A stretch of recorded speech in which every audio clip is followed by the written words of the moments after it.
For nearly 20 years, a film headlined by Dwayne "The Rock" Johnson was considered a financial lock. Studios treated his name like insurance, a near guarantee of global turnout and massive box office returns. His presence alone could mobilize audiences across continents. Then came one movie that detonated that assumption entirely. Black Adam didn't merely fall short of expectations. It exposed a structural fracture running straight through the center of his carefully engineered brand. This is the chronicle of how a single, roughly $200 million bet dismantled The Rock's status as a dependable asset and recast him as a glaring financial and strategic liability. So where did the fracture originate? Not on a soundstage. Not in visual effects. It began much earlier, inside a belief system. One revealing mindset, crystallized in a single phrase, came to symbolize the entire misjudgment. To understand why the brand became a liability, you first have to understand the mentality that produced it. This is Chapter 1, the hierarchy of power mindset. The first crack appeared as a slogan, a public declaration disguised as hype. The hierarchy of power in the DC universe is about to change. To audiences, it sounded electrifying. To Warner Brothers and DC leadership, it sounded like a hostile announcement. This was never just about Black Adam testing Superman. It was about Dwayne Johnson positioning himself against the entire DC infrastructure. That line wasn't fictional dialogue. It was a business strategy spoken out loud. Black Adam was never designed to exist as a standalone film. It was constructed as a takeover maneuver. Johnson and his $7 Productions team weren't merely introducing an antihero.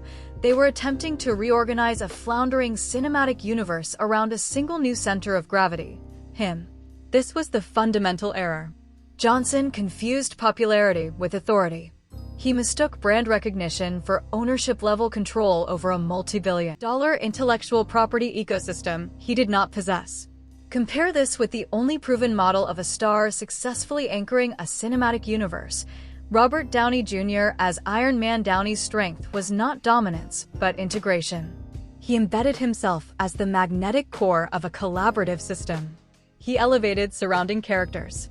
The universe expanded because he strengthened it from within. His power grew in proportion to the franchise's growth. Johnson pursued the inverse strategy. His was a model of extraction, not collaboration.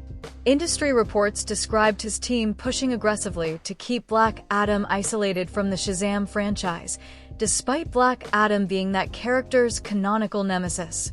This wasn't a creative choice. It was brand quarantine. The objective was to prevent spotlight sharing, ensuring the new asset wouldn't be diluted by proximity to a weaker performing series. This wasn't universe building as teamwork. It was empire building as zero-sum domination.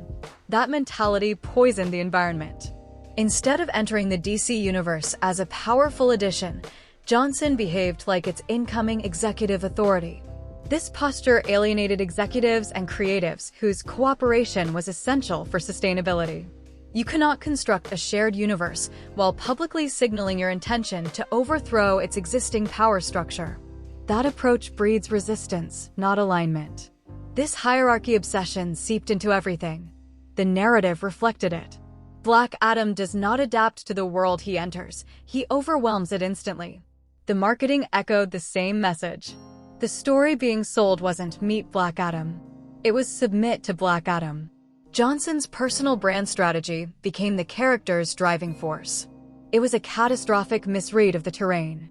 DC was a damaged, unstable ecosystem desperate for cohesion. It needed a stabilizer. Johnson offered conquest.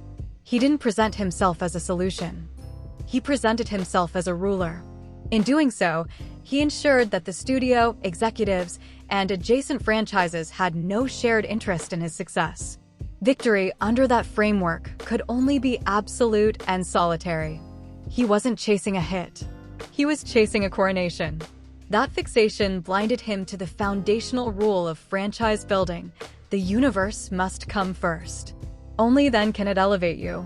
That initial mistake set every subsequent failure into motion. Potential allies became distant spectators. A box office release became a referendum on whether one individual could bend an industry through sheer force of will. By declaring himself the new power, Johnson positioned himself as the sole party responsible when that power failed to manifest. And the consequences would be tallied in Hollywood's most unforgiving metric: money. The financial exposure arrived in plain sight. The final numbers functioned as a public autopsy. Black Adam generated roughly $393 million worldwide, an impressive figure in isolation. In context, it was a blaring emergency signal. Production costs reportedly ballooned to around $260 million. Global marketing consumed another estimated $150 million. The total spend approached $410 million. Then came the brutal arithmetic studios live by. The studio doesn't keep box office totals. Roughly half of domestic revenue and less than half of international earnings returned to the studio. Applied to Black Adam's gross, Warner Brothers' actual take landed near $190 million. They spent over $400 million to earn under $200 million. The loss exceeded $200 million. This wasn't a fluke. It was the inevitable outcome of what Black Adam exposed: the rock economic model. Johnson's compensation structure creates a nearly impossible equation. His upfront salary sits at the top of the industry. $7 Productions commands enormous producing fees. His contracts demand premium global marketing commitments. These costs are fixed. They are immovable. They push the break-even point into dangerous territory. For Black Adam, profitability didn't begin at $400 million. It began north of $600 million. That leaves no margin, no room for a respectable performance, no allowance for anything short of a phenomenon. The outcome is binary: either a historic billion-dollar eruption or a devastating nine-figure loss. Black Adam proved the downside was not theoretical. It was likely. What had once been a boardroom concern became a public cautionary example. Every competing studio and anxious financier now had a concrete data point. The risk was no longer abstract. It had a receipt attached to it. The film demonstrated that Johnson could still generate enormous revenue. It also proved his business framework could annihilate that revenue even faster. The asset's value was no longer assumed. It was interrogated by an unforgiving balance sheet. The liability was now measurable. Then came the brand damage. For 20 years, Johnson's most valuable asset wasn't muscle or charm. It was invincibility. His brand didn't just promise entertainment, it promised victory. A safe return. Black Adam shattered that promise. The collapse was especially stark because of how visible his effort was. He launched the most aggressive promotional blitz of his career. Training videos framed like war preparation. Social media proclamations of a new era. He documented every ounce of effort. This was his personal brand engine running at maximum output. And it failed. Audiences responded with indifference. The opening weekend surged on fan loyalty, then dropped sharply. Overnight, the industry narrative flipped. The conversation was no longer about a DC takeover. It was about an expensive misfire. Johnson's energy, the core fuel of his brand, could not overcome financial gravity or creative stagnation. That was the real injury. A boundary had been revealed. For the first time, his drive and marketing dominance were insufficient. The cornerstone belief of a guaranteed hit collapsed. The myth of invulnerability cracked. And once that myth breaks, every future project is evaluated differently. Not as certainty, but as risk. The liability became psychological. Creatively, the exposure was just as damaging. Black Adam didn't only fail economically. It failed artistically, exposing the dead end of total brand control. The film was criticized as hollow, repetitive, and mechanical.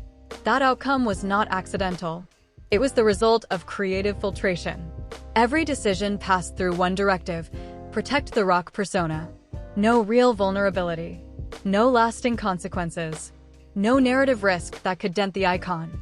The story devolved into a series of dominance demonstrations. Antagonists existed only as accessories. Stakes felt artificial because the outcome was predetermined. The script wasn't storytelling.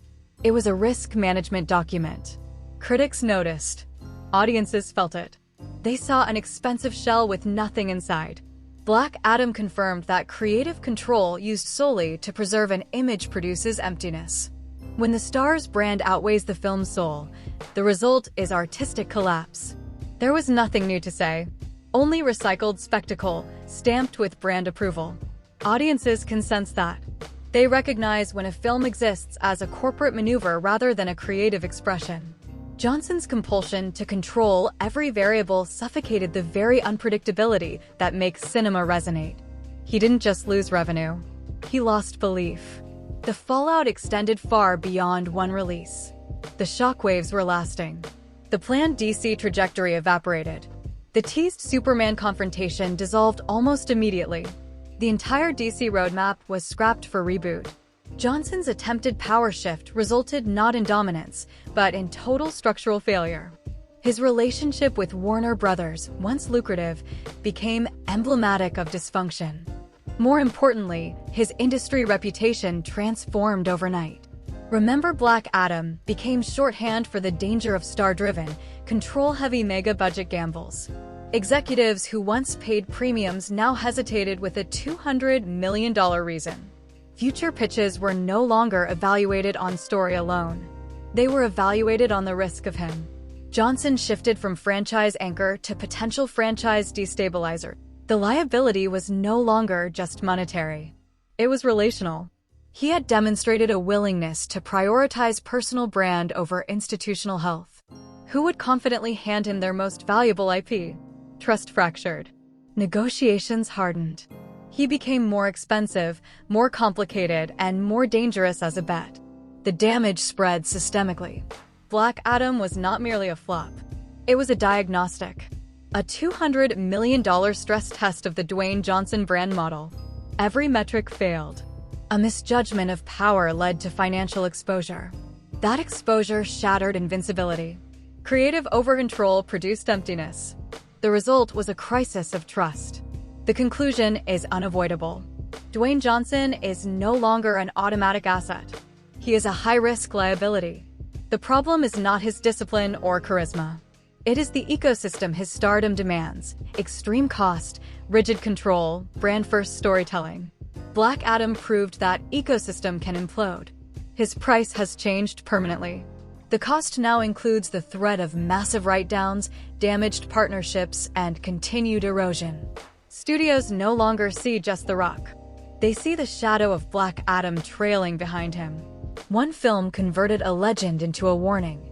The hierarchy of power didn't shift in DC. It shifted in Hollywood. And for the first time, Dwayne Johnson is no longer standing at the top.